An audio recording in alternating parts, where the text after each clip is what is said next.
Hi, my name is Randy. Did you guys ever think about putting your own little ambush food plot way back in the woods off the beaten path in the heavy cover where all the deer are, but you weren't quite sure how to do it or you never made a food plot before? Well, that's where I'm headed right now. I'm about to do that, and I've got myself here what I call a food plot in a bucket. I've got everything I need right in here. I've got my little trusty spreader, and I've also got my seed. I've got another type of seed, and I've got some fertilizer.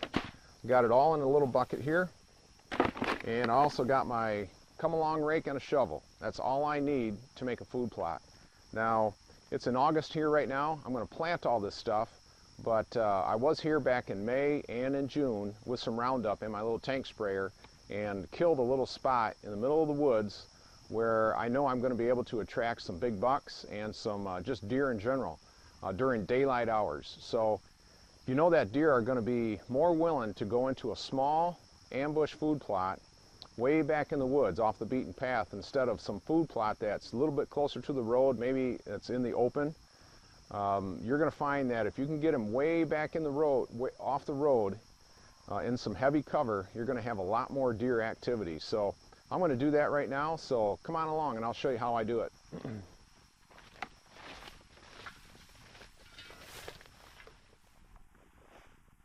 Okay, I got to this little food plot here that I sprayed, like I said before, a couple of months ago in May and June, and looks like this stuff is nice and dead.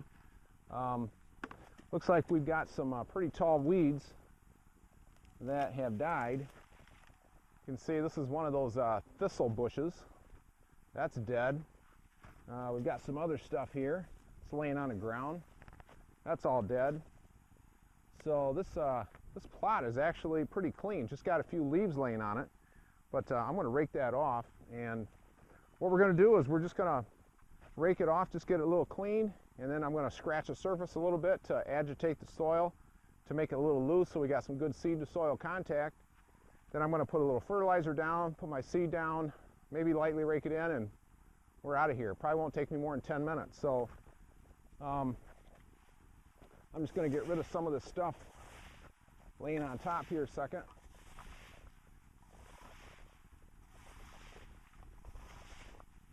Now I probably could have taken a leaf rake.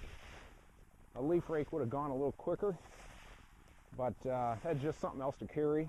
And because this food plot's not very big, this thing will work fine.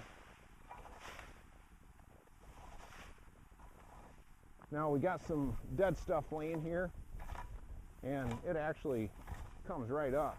Those roots have been dead for a couple of months now, so there's really nothing grabbing the soil. So when you go over it with a rake like this, that dead stuff will come right up. So if you're worried about a spot way back in the woods that's got a lot of vegetation on it, don't worry about removing it, mowing it or trying to dig it up and turning it over with a disc or something, because that's just a lot of work. If you just spray it in May and June and then come back out here in August, the stuff will be dead, and you can just rake that stuff loose right off the ground. That's all you need to do.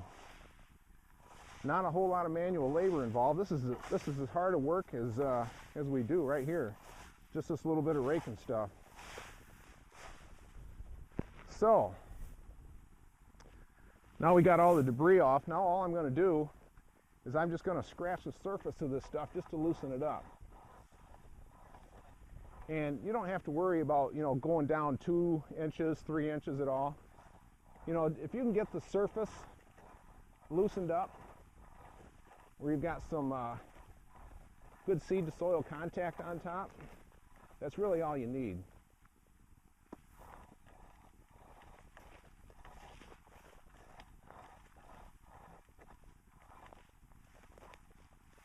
As I do that, I'm generating a little bit more debris and stuff, so just kind of get that out of the way as I do this. But just using one of these steel come-along rakes, very handy.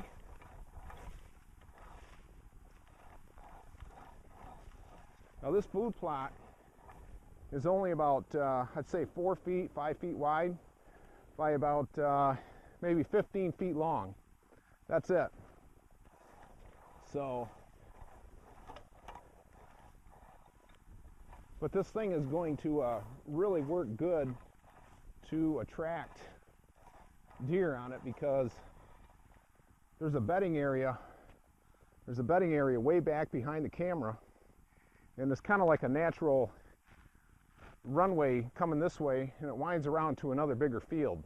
So when the deer get up in the late afternoon, they start heading to the big fields, they're naturally going to want to come down this way, grab a bite to eat first on this little food plot before they head out to the big fields just before dark. And so I've got a tree spiked over here about 20 yards, and it's back in there, some tight cover with a skinny runways, and they'll never see me in there. They'll stop off to get a bite to eat in this food plot just long enough for me to get a shot. Be a perfect ambush situation. And then I'll be accessing that tree from the other side, so I won't even have to come near here during hunting season to access my tree stand. Okay, it looks like we're pretty clean here. We've got the surface pretty well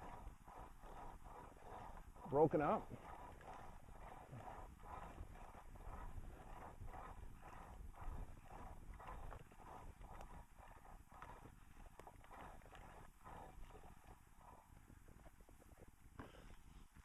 All right.